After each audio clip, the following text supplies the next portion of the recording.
Hello friends, तो मैं आज आपके लिए एक और वीडियो लेके आई हूँ। टॉपिक सेम रहेगा, भारत का संविधान। इसमें हम भारत के संविधान के जो क्वेश्चन रह गए थे उनको कंप्लीट करेंगे, उन पे फोकस करेंगे और मैं साथ साथ में आपको की पॉइंट्स भी शेयर करूंगी। तो फ्रेंड्स, ये जो वीडियो है वो सभी स्टूडेंट्स के लिए इम्पोर्टेंट है, सभी एग्जाम्स के लिए इम्पोर्टेंट है। तो प्लीज़ इसको ज़रूर फॉलो करें, ज़रूर देखें इस वीडियो को। तो फ्रेंड्स, चलते हैं हम फर्स्ट क्वेश्चन की तरफ। तो फ्रेंड्स, ये रहा फर्स्ट क्वेश्चन। भारतीय संविधान के किस अनुच्छेद में अंतरराष्ट्रीय शांति की बात कही गई है? और इसके ऑप्शन है। ऑप्शन ए अनुच्छेद 31, ऑप्शन बी अनुच्छेद 38, ऑप्शन सी अनुच्छेद 36, ऑप्शन डी अनुच्छेद 51। और इसका राइट आंसर है ऑप्शन डी अनुच्छेद 51। तो फ्रेंड्स, चलते हैं अब की पॉइंट्स की तरफ, देखते हैं कि अनुच्छेद 51 में क्या क्या इंक्लूडेड है। तो फ्रेंड्स, ये रहे पिछले क्वेश्चन के की पॉइंट्स। तो जैसे कि मैंने आपको बताया कि अंतरराष्ट्रीय शांति की बात अनुच्छेद 51 में कही गई। तो अनुच्छेद 51 में अंतरराष्ट्रीय शांति को बढ़ावा कैसे मिलता है, आइए अब इसको समझते हैं। जैसे कि फर्स्ट पॉइंट है अंतरराष्ट्रीय शांति और सुरक्षा को बढ़ावा देना, यानी कि जो राज्य होंगे वो अंतरराष्ट्रीय शांति और सुरक्षा को बनाने का प्रयास करेंगे, जाके बढ़ाएंगे। और सेकंड पॉइंट है न्यायपूर्ण संबंध, यानी कि राष्ट्रों के बीच में न्यायपूर्ण संबंध और सम्मानजनक संबंध बनाए रखना, जिससे कि राष्ट्रों के बीच में अंतरराष्ट्रीय संबंध जो है वो शांतिपूर्वक बने रहे। अंतरराष्ट्रीय कानून का सम्मान, यानी कि अंतरराष्ट्रीय कानून और जो संधियां होंगी उनको सम्मान बनाए रखना, जिससे कि अंतरराष्ट्रीय शांति को बल मिलेगा। और नेक्स्ट पॉइंट है विवादों का निपटारा, यानी कि अंतरराष्ट्रीय जो विवाद होंगे उनको निपटाने पर ज्यादा जोर दिया जाएगा, जिससे कि अंतरराष्ट्रीय शांति को और बल मिलेगा। तो चलते हैं फ्रेंड्स नेक्स्ट क्वेश्चन की तरफ। तो फ्रेंड्स, ये रहा नेक्स्ट क्वेश्चन। संविधान के किस अनुच्छेद के अंतर्गत राष्ट्रपति अध्यादेश जारी करता है? इसके ऑप्शन है। ऑप्शन ए अनुच्छेद 110, ऑप्शन बी अनुच्छेद 124, ऑप्शन सी अनुच्छेद 109, ऑप्शन डी अनुच्छेद 123। और इसका राइट आंसर है ऑप्शन डी अनुच्छेद 123। तो फ्रेंड्स, अब इसके की पॉइंट्स देखते हैं हम। तो फ्रेंड्स, ये रहे सेकंड क्वेश्चन के की पॉइंट्स। जैसे कि मैंने आपको बताया कि जो राष्ट्रपति अध्यादेश जारी करता है वो अनुच्छेद 123 के अंडर आता है। तो अनुच्छेद 123 जो है वो और क्या बताता है, तो आइए इसे समझते हैं।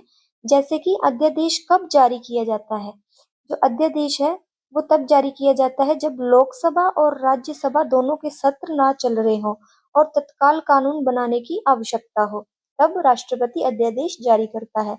तो राष्ट्रपति अध्यादेश जो जारी करता है वो कैबिनेट की सलाह पर करता है, यानी कि काउंसिल ऑफ मिनिस्टर की सलाह पर ही उसको जारी करता है। और अध्यादेश जो राष्ट्रपति जारी करता है उसको संसद की मंजूरी चाहिए होती है, यानी कि 6 सप्ताह के भीतर दोनों सदनों से उसको पारित होना आवश्यक है, वरना वो खत्म हो जाता है या समाप्त हो जाता है। और इस अध्यादेश का कानूनी प्रभाव कैसा होता है?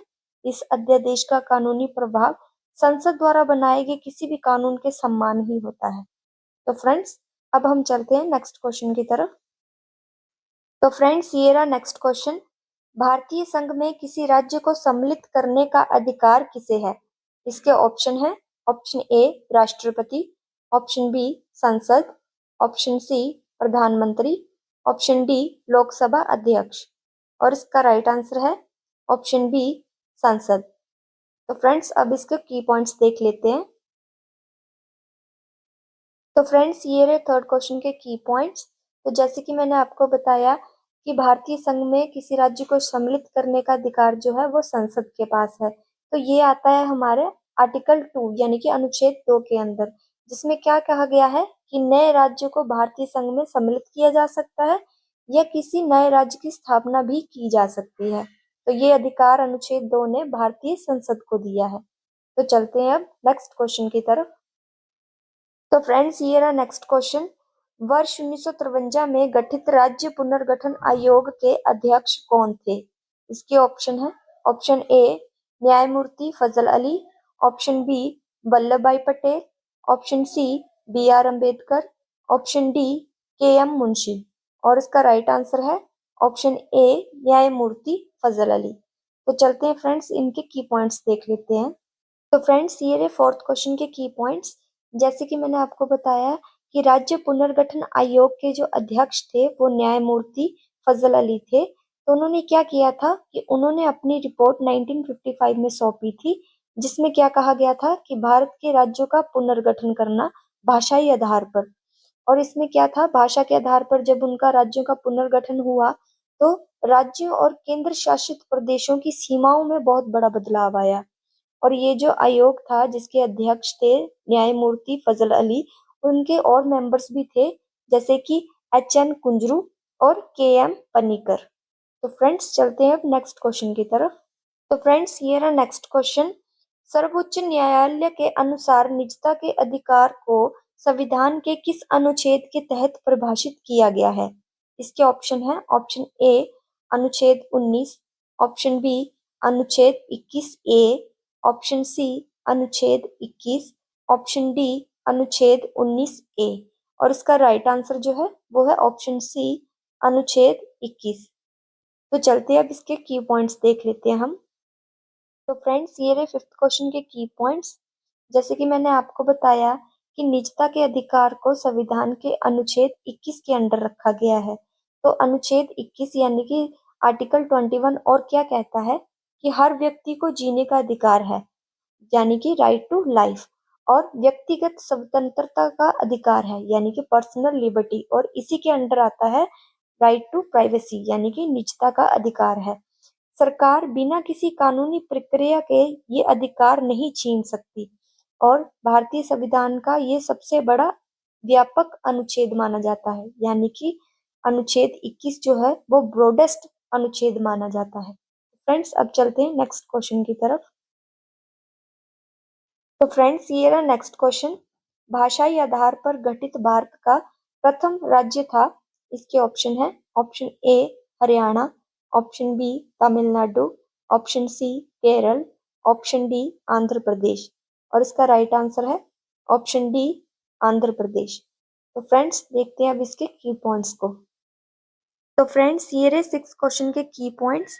जैसे कि मैंने आपको बताया कि भाषाई आधार पर गठित भारत का प्रथम राज्य जो था वो था आंध्र प्रदेश, यानी कि जो पूर्व नाम था आंध्र प्रदेश का वो था आंध्र राज्य। और ये बना किस कारण था, क्योंकि वहाँ के जो तेलुगु भाषा के लोग थे उनकी मांग थी कि उनका अलग से राज्य बनाया जाए। और इसमें मुख्य किरदार किसका था, कौन था मुख्य व्यक्ति, वो था पोटी श्रीराम मुल्लू, जिन्होंने अनशन लिया था, आमरण अनशन लिया था, जिनके अनशन के बाद 15 दिसंबर उनकी मौत हो गई 1952 में, जिससे देश भर में जो आंदोलन था वो तेज हो गया था, जिसके कारण केंद्र सरकार को दबाव में आकर 1 अक्टूबर 1953 को आंध्र राज्य का गठन करना पड़ा भाषाई आधार पर, जिसके कारण इसको फिर आंध्र प्रदेश का नाम मिला। तो फ्रेंड्स, अब हम चलते हैं नेक्स्ट क्वेश्चन की तरफ। तो फ्रेंड्स, ये रहा नेक्स्ट क्वेश्चन। पौंडुचेरी को किस वर्ष भारतीय संघ में शामिल किया गया? इसके ऑप्शन है, ऑप्शन ए 1956 ईस्वी, ऑप्शन बी 1954 ईस्वी, ऑप्शन सी 1955 ईस्वी, ऑप्शन डी 1958 ईस्वी। और इसका जो राइट आंसर है वो है ऑप्शन बी 1954 ईस्वी। तो फ्रेंड्स, अभी इसके की पॉइंट्स को देखते हैं हम। तो फ्रेंड्स, ये रहे सेवंथ क्वेश्चन के की पॉइंट्स। तो जैसे कि हमने पीछे पढ़ा, पौंडुचेरी को भारतीय संघ में शामिल किया गया 1954 ईस्वी में। तो इसका जो प्रोसेस था वो क्या रहा उसको समझते हैं। जब भारत आजाद हुआ 1947 में, तो जो कुछ क्षेत्र थे वो यूरोपियन शक्ति के अधीन थे। 1 नवंबर 1954 को फ्रांस ने पौंडुचेरी सहित अन्य भारतीय क्षेत्र जो थे उनका एक्चुअल कंट्रोल भारत को सौंप दिया था। इस दिन से भारत सरकार वहां शासन करने लगी थी। फ्रांस की संसद ने भारत फ्रांस समझौते को 1962 में मंजूरी दी थी, यानी कि जो वास्तविक शासन था वो 1954 में हुआ था, बट जो कानूनी मान्यता मिली थी वो 1962 में मिली थी। तो फ्रेंड्स, अब हम चलते हैं नेक्स्ट क्वेश्चन की तरफ। तो फ्रेंड्स, ये रहा नेक्स्ट क्वेश्चन। भारतीय संविधान निम्नलिखित में से कौन सी नागरिकता प्रदान करता है? इसके ऑप्शन है, ऑप्शन ए एकल नागरिकता, ऑप्शन बी दोहरी नागरिकता, ऑप्शन सी ए एवं बी दोनों, ऑप्शन डी इनमें से कोई नहीं। और इसका जो राइट आंसर है वो है ऑप्शन ए, एकल नागरिकता। तो फ्रेंड्स अब इसके की पॉइंट्स देखते हैं। तो फ्रेंड्स ये रहे 8th क्वेश्चन के की पॉइंट्स। जैसे कि हमने पीछे पढ़ा कि भारतीय संविधान जो है वो एकल नागरिकता प्रदान करता है, सिंगल सिटीजनशिप। ये प्रावधान संविधान के भाग 11 यानी कि अनुच्छेद 5 से 11 के अंडर आता है। इसका उद्देश्य क्या है? राष्ट्रीय एकता और अखंडता मजबूत करना। यानी कि जब एकल नागरिकता होगी तो राष्ट्र की एकता और अखंडता को और बल मिलेगा। भारत में नागरिक जो होते हैं उनको केवल भारत की नागरिकता मिलती है, ना कि अलग अलग राज्य की नागरिकता मिलती है, क्योंकि आपको पता है कि भारत में अलग अलग राज्य हैं, अलग अलग भाषा के लोग रहते हैं। तो इसलिए राज्यों को एकता और अखंडता देने के लिए भारत केवल एकल नागरिकता, सिंगल सिटीजनशिप प्रदान करता है। तो फ्रेंड्स अब हम चलते हैं नेक्स्ट क्वेश्चन की तरफ। तो फ्रेंड्स ये रहा नेक्स्ट क्वेश्चन। भारतीय नागरिकता का अंत किस प्रकार किया जा सकता है? इसके ऑप्शन है। ऑप्शन ए, नागरिकता का परित्याग करने से। ऑप्शन बी, सरकार द्वारा नागरिकता छीनने से। ऑप्शन सी, अन्य देश की नागरिकता ग्रहण करने से। ऑप्शन डी, उपरोक्त सभी प्रकार से। और इसका जो आंसर है राइट वो है ऑप्शन डी, उपरोक्त सभी प्रकार से। तो फ्रेंड्स इसके की पॉइंट्स देख लेते हैं अब। तो फ्रेंड्स ये रहे 9th क्वेश्चन के की पॉइंट्स। जैसे कि हमने पीछे पढ़ा कि भारतीय संविधान में नागरिकता खत्म करने के बहुत सारे तरीके हैं जो मैंने आपको पीछे बताए।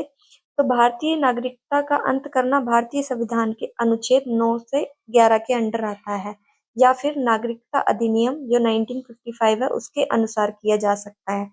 नागरिकता खत्म करने के मुख्य 3 तरीके हो सकते हैं, जिसमें पहला है जब कोई भारतीय नागरिक अपनी इच्छा से विदेशी नागरिकता ग्रहण कर लेता है तो उसकी भारतीय नागरिकता खत्म हो जाती है। दूसरा पॉइंट है जब कोई भारतीय स्वयं घोषणा करता है कि वो भारतीय नागरिकता छोड़ रहा है। और तीसरा पॉइंट है सरकार द्वारा जबरन नागरिकता छीनी जाना, जिसके मुख्य कारण हो सकते हैं, जिसमें फर्स्ट कारण है भारत के प्रति विश्वास या देशद्रोह। दूसरा पॉइंट है युद्ध के समय शत्रु देश की सहायता करना। तीसरा पॉइंट है नागरिकता प्राप्त करने के 5 वर्ष के अंदर 2 वर्ष से अधिक कारावास की सजा यानी कि जेल जाना।